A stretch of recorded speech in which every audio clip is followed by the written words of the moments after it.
وسعنا المطبخ ازاي؟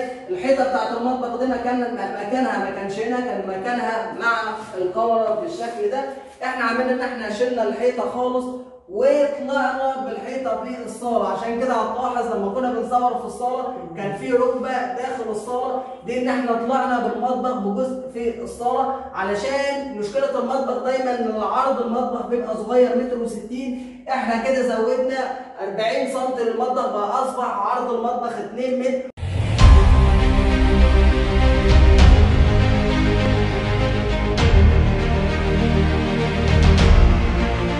اهلا بيكم ورجعنا لكم من جديد. وزي ما قلت احنا النهارده في شقه اسكان اجتماعي وبالتحديد في مساكن دهشور. عملنا شغل جديد ومختلف، شغل بسيط ورقيق هيعجبكم جدا. انصح كل الناس انها تكمل الفيديو ده لحد الاخر. فلو عندك شقه في الاسكان الاجتماعي الفيديو ده مهم جدا ليك.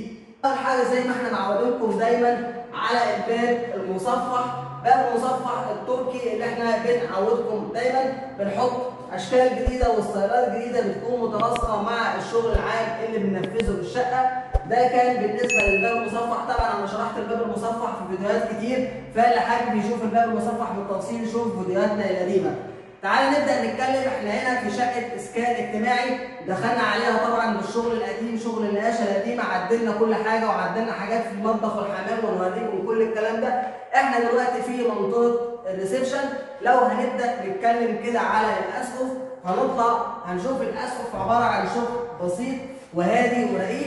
كل اللي عملناه في الاسقف ان احنا عملنا بيت نور طبعا وركبنا الاسبوتات، وفي النص عملنا شكل المستطيل اللي انتم شايفينه عند اللجف. معانا المستطيل في الاول ومعانا المستطيل في النهايه، حددنا بيه منطقه النجف وركبنا النجفه القمر اللي انتم شايفينها بالشكل ده طبعا، والاسبوتات والليد زي ما انتم شايفين. لو هننزل طبعا بالنسبه للسقف دايما بنعمله ابيض، وحددنا اشكال الجبسون بورد باللون البني اللي هيكون متناسق مع درجات الوان الحوائط.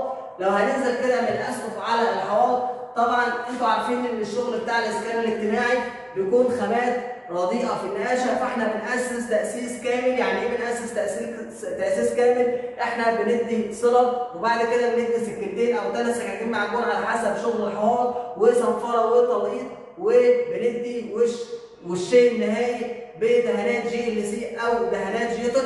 احنا هنا درجه اللون معانا ده كمبيوتر من جيوتن فانيليا لاتيه درجه لون 15 19. معودينكم دايما ان احنا الخامات اللي بنستخدمها خامات محترمه، مش بنستخدم خامات رديئه عشان تطلع مستوى الحوائط بالشكل اللي انتم شايفينه. ده كان بالنسبه لشغل الجبسون بورد في الاسقف وشغل الدهانات اللي في الحوائط. طبعا شغل الكهرباء زي ما انتم عارفين ان احنا بنحتاج ان احنا نعدل في الكهرباء، فزودنا برايز في الريسبشن بالشكل اللي انتم شايفينه. وهتلاقي هنا زودنا باريزه، كان هنا في باريزه واحده في البدايه، زودنا واحده يمين وشمال، ومعايا باريزه كمان في النهايه، ومعايا كمان الحيطه دي طبعا هشرح لكم ان احنا عدلنا تعديل في المطبخ بس مش هنتكلم فيه دلوقتي. زودنا كمان علبتين هنا وكمان زودنا علبه هنا. اصبحت الريسبشن كله معايا مفيش مكان مش هنحتاج فيه باريزه. طبعا غيرنا كل قطع الكهرباء بقطع شمسيه كامينو، وكمان جبنا الوش باللون الذهبي علشان يكون متناسق مع درجه لون الفانيليا لاتيه. كمان عملنا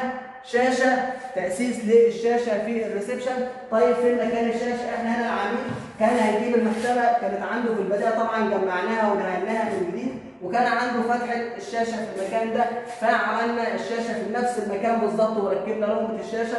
وطبعا معايا ربط بالخرطوم واصل من هنا لحد البلكونه من بره. لو الكاميرا هتجيب لنا شكل الخرطوم اللي طالع ده الخرطوم بتاع الدش عشان ما يكونش فيه اي تكسير ظاهر.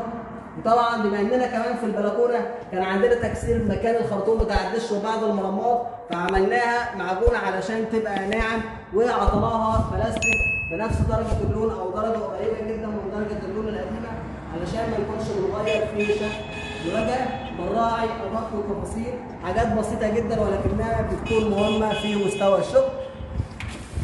هنكمل كلام على الريسبشن. معانا بالنسبه للالوميتال، معايا هنا الوميتال قطاع بي اس صغير، معايا عباره عن ضفتين جرار، ومعايا ضلفه السلك زي ما انتم شايفين بالشكل ده. هنا الازاز معايا دبل وشفاف، شفاف لان الخلفيه هنا او الفيو بتاع الشقه محترم جدا، فكنا حابين ان الشباك يكون بالشفاف علشان يكون دايما الخلفيه ظاهره معانا او الفيو ظاهر معانا. لو انت وصلت للمرحله دي وحابب تقفل الفيديو، احب اقول لك انك هتخسر كتير عشان عندنا فكره جديده ومختلفه جدا في مطبخ وحمام الاسكان الاجتماعي، وكمان عندنا فكره جديده في غرفه الاطفال الخاصه بغرفه الدولاب او بنسميها غرفه الدولاب. كمل الفيديو عشان هتشوف فكره جديده ما شفتهاش قبل كده. احنا هنبدا نتكلم عن المطبخ. احنا عندنا هنا الطرقه عملنا برده فيها شغل بيت النور داير من نور، ومعانا السبوتات والليد زي ما انتم شايفين، وكمان ركبنا كشاف في نص الطرقه. اصبح معايا مصادر اضاءه السبوتات والليد والكشاف اللي انتم شايفينه. يلا بينا نتكلم دلوقتي على المطبخ، وعندنا فكره جديده ما شفتوهاش قبل كده. احنا معانا هنا مطبخ شقه اسكان اجتماعي في مساكن دهشور، اللي هو النموذج الطرقه الحرف تي. هتلاقوا هنا ان احنا عملنا فكره جديده، ان احنا وسعنا المطبخ. وسعنا المطبخ ازاي؟ الحيطه بتاعت المطبخ دي مكانها ما كانش هنا، كان مكانها مع الكاميرا بالشكل ده. احنا عملنا ان احنا شلنا الحيطه خالص وطلعنا بالحيطه بالصاله. عشان كده هتلاحظ لما كنا بنصور في الصاله كان في ركبه داخل الصاله دي، ان احنا طلعنا بالمطبخ بجزء في الصاله، علشان مشكله المطبخ دايما ان عرض المطبخ بيبقى صغير متر و60. احنا كده زودنا 40 سم للمطبخ، بقى اصبح عرض المطبخ 2 متر، وده ساعه هيخلي معايا المطبخ بالشكل اللي انتم شايفينه، واقدر احط كل الاجهزه واقدر احط المطبخ بسهوله. طبعا لما احنا طلعنا بالكتف ده في الصاله كان عندنا منطقه صغيره وهي الفاصله ما بين العمود وما بين الحيطه الجديده، ودي طبعا زي ما انتم عارفين ان احنا بنحب نستغل كل المساحات وكل سنتي في الشقه، خصوصا لما تكون المساحات ضيقه. فعملنا فكره جديده ان احنا عملنا علبه الموتيل زي ما انتم شايفين بالشكل اللي انتم شايفينه ده. هتقدر تطلعها زي ما انتم شايفين، العمق بتاعها كبير جدا. لو الكاميرا كده هتيجي هنشوف العمق بتاعها بالشكل ده، معانا حوالي 80 سم. يبقى انا كده مكان قدرت استغليته وعملنا فيه الوحده الالموتيل دي. افكار مش هتشوفوها غير عندنا وبس، ونقدر انا حبيت بس اطلعها لكم عشان تشوفوا فكرتها، ونقدر ندخلها تاني مفيش مشكله خالص. يبقى استغلينا المكان الفاصل ما بين الحيطه الجديده وما بين العمود. بالنسبه لتقسيم وتوزيع المطبخ عملنا هنا الغساله الاوتوماتيك. طبعا بالنسبه للكهرباء مش محتاج اتكلم ان احنا زودنا برايز في كل المطبخ. عندي هنا البريزه بتاعه الغساله، وعندي المفتاح الخاص ببريزه الغساله. عملنا هنا علبه فيها بارستين، عملنا هنا علبه فيها بارستين وعلبه فيها بارستين، وكذلك الكامب ده عملنا برده فيه 3 علب. في اي مكان هتحط فيه الاجهزه الكهربائيه هيبقى موجود في البرايز بتاعتها. وكمان هنا عندي منطقه البوتاجاز، فمعايا بارستين فوق البوتاجاز، وكمان معايا باريزه تحت البوتاجاز، وكمان عملنا باريزه هنا فوق عشان لو حبينا ان احنا نركب شفاط فوق البوتاجاز هيبقى معايا مصدر كهرباء للشفاط اللي فوق، ومعايا كمان بارستين زياده. تعالى نتكلم على السباكه وعملنا ايه في السباكه وعملنا ايه في البلكونه الصغيره. طبعا الناس عارفه ان كان هنا في باب فاصل ما بين المطبخ وما بين البلكونه. احنا شلنا الباب وشلنا الفاصل وخلينا البلكونه جزء اساسي من المطبخ. طبعا البلكونه كانت الاول عباره عن سبيتو، دهناها معانا وعملنا السيراميك وركبنا الكرانيش، واصبح الشكل اللي انتم شايفينه. نقلنا الحوض في البلكونه من الخارج، ركبنا رخام دبل بلاك، عملنا الخلاط شجره، عندي ناحيه يمين فيها الخلاط وعندي ناحيه شمال فيها الفلتر، وكمان عملنا تاسيس الفلتر. والفلتر زي ما انتم شايفين تحت الرخامه بحيث ان هو ما يكونش ظاهر، وكمان عملنا باريزه بحيث لو حبينا نجيب الفلتر اللي هو بتاع الباريزه.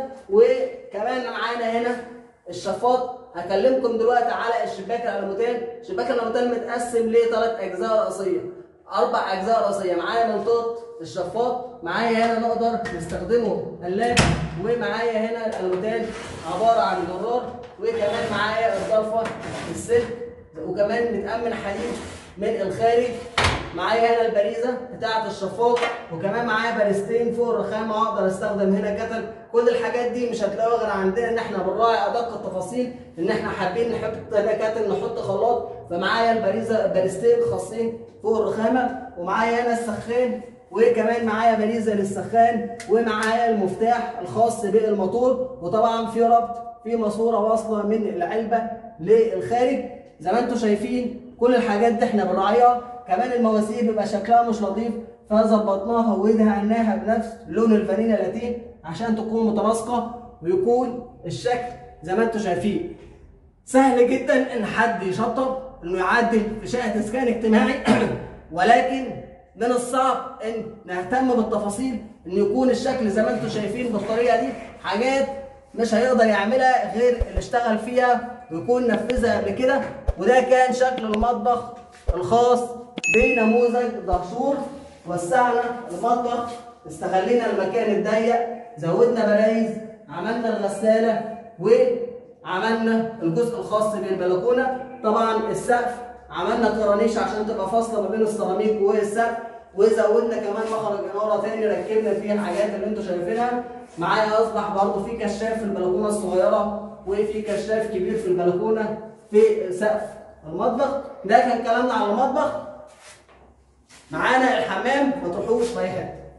نتكلم على الحمام الخاص برضو بشقه الاسكان الاجتماعي. طبعا الحمام احنا غيرنا كل شغل السباكه بخامات الشريف، خامات معتمده، وبنسلم شهاده ضمان للعميل. طبعا زي ما احنا معودينكم دايما احنا بنغير مكان البانيو بمكان القعده بحيث الدخله تكون واسعه معايا عشان تكون الدخله واسعه، فكل القعده في المكان ده والبانيو في المكان ده، ومعايا دايما الحوض في المكان. معايا هنا عندي الدش، ومعانا خلاط سخن وبارد والشطاف الخاص بيه. وعملنا هنا برضو تأسيس تاني للسخان وطبقناه عشان مش هيركب دلوقتي. وكمان عملنا حنفية زيادة كان العميل طلبها وركبناها، وركبنا كل الاكسسوارات. وطبعا بالنسبة للسيراميك زي ما انتم شايفين شكل وحلاوة السيراميك ان احنا بنختار حاجات تكون ذوقها جميل وهادي. جبنا لان الحمام صغير فحبينا نجيب حاجات فاتحة، فعملنا بلاطين، بلاطة الميكس وبلاطة تحت، وفصلنا ما بيناتهم بالستيل الذهبي اللي انتم شايفينه. وكمان عشان بنراعي كل التفاصيل حابب اكد لكم ان احنا بنراعي كل حاجه. فمعايا الزاويه هتلاقيها هنا في الزاويه الذهبي عشان تكون متناسقه مع الستيل الذهبي. مش كده وبس، انت كمان هتلاقي الوش بتاع الكهرباء باللون الذهبي عشان يكون متناسق مع الشغل العام. الحاجات دي احنا بنراعيها، بنهتم بكل التفاصيل. مش كده بس، انت لو هتلاقي اللي عندي الالموتان الخاص بالحمام باللون البيج عشان يكون متناسق مع الوان السيراميك من الداخل والوان الحوائط اللي هي الفانيلا لاتيه من الخارج. اتكلمنا على المطبخ، اتكلمنا على الحمام. معانا فكره جديده مختلفه، ما تروحوش في اي حته عشان نشوفها مع بعض.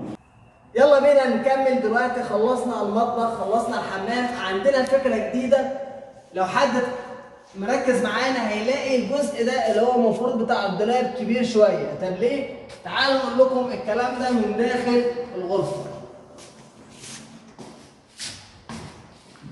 كان عندنا هنا المنطقه دي هي منطقه الدولاب او بنسميها غرفه الدولاب، بس كان الكتف ده كان قريب هنا بالظبط. طيب احنا ليه طلعنا بالكتف ده شويه؟ علشان اوسع المكان ده انه ياخد معايا سرير. طبعا انتوا عارفين السرير بيبقى طوله 2 متر، فعلشان نقدر ناخد دي معايا لسه 2 متر و10 فاقدر احط سرير في المكان ده. يبقى انا استغليت الاوضه دي ان انا احط فيها سريرين، سرير هيجي في المكان ده وعملنا البريزه اللي جنبه، وسرير هيجي في المكان ده وعملنا البريزه اللي جنبه. ومعايا هنا هيبقى فيه مكتب ما بين السريرين. طبعا السرير هنا هيبقى فيه باريزه فوق هتبقى فوق السرير، والسرير الثاني هنا هيبقى فيه باريزه فوق السرير. وعملنا 2 مخرج اناره معايا لبريك القمر اللي انتوا شايفينه ده، ومعايا الكشاف العادي اللي احنا عاملينه، وادي المفاتيح الخاصه بالكشافات وبالمفاتيح. وكمان ركبنا باريزه من جنب المفاتيح.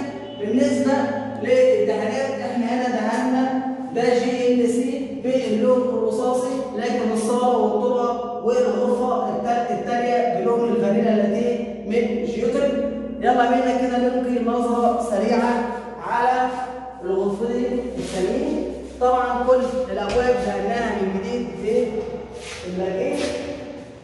معايا غرفه النوم الرئيسيه عملنا طبعا الاسقف ابيض وعملنا الحوائط بلون الفانيليا لاتيه. بالنسبه لشغل الكهرباء زودنا مخرج اناره اضافي وركبنا فيه الديك اللي انتم شايفينه ده. فرش الاوضه هنا عباره عن سرير هيبقى يمين باريزه وشمال باريزه فوق الكومودينو، ومعايا هنا الشاشه هتبقى في المكان ده، فعملنا التاسيس بتاع الشاشه باريزتين ولون الشاشه، ومعايا باريزه كمان شغاله، والمكان ده هيبقى فيه التسريحه فعملنا الباريزه الخاصه بالتسريحه. يعني ما بننساش حاجه وبنراعي على وقت التفاصيل. نلقي نظره سريعه على الغرفه الثالثه وهي غرفه الاطفال.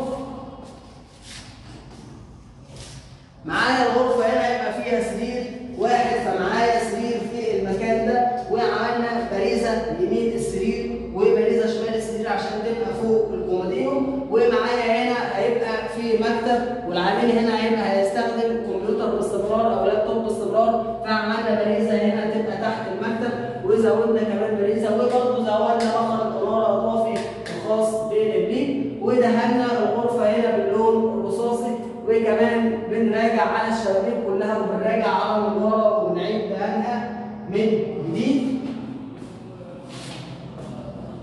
في النهايه هتشوفوا ان الشغل بسيط، ولكن مش اي حد يقدر يطلع شغله خاصه في الاسكان الاجتماعي بنفس الجوده.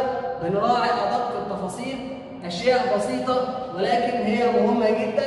زي ما انتم شايفين شكل الشقه معانا. نرجع كده هنشوف الحمام زي ما انتم شايفين بالشكل اللي انتم شايفينه. لو انتم كملتوا معانا لحد اللحظه دي فاحب اشكركم جدا، وما تنسوش تشترك على القناه وتعمل لايك على الفيديو وتفعل زر الجرس عشان عندنا فيديوهات مهمه جدا خاصه لملاك شقق الاسكان الاجتماعي، وعندنا افكار كتير هنقدمها وافكار كتير قدمناها. كان معاكم مهندس محمد طاهر، والسلام عليكم ورحمه الله وبركاته، ونلقاكم في فيديوهات اخرى وتسليمات جديده.